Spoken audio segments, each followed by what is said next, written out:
In this video, I'm going to show you how to make a potion of water breathing in Minecraft. So all you need for this potion is a pufferfish. So if we go to our brewing stand and place our pufferfish in, we can now put our awkward potions in. If you want to know how to make these, if you click on the card in the top right corner, that'll take to a video. So we'll put these in, make sure you've got some blaze powder in there, and we'll let that brew. Okay, so now that's done brewing, we can take them out. So as you can see, we've got water breathing for 3 minutes. So we'll take 2 of these out, and now we'll put some redstone in. This is going to extend the time that we can breathe underwater for. So that's done now, it says 8 minutes there. But if we wanted to make it a splash potion, all we need is a bit of gunpowder.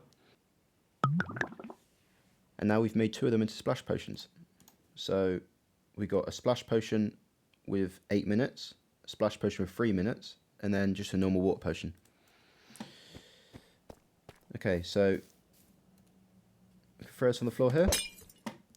As you can see, water breathing. We're jumping our little water source.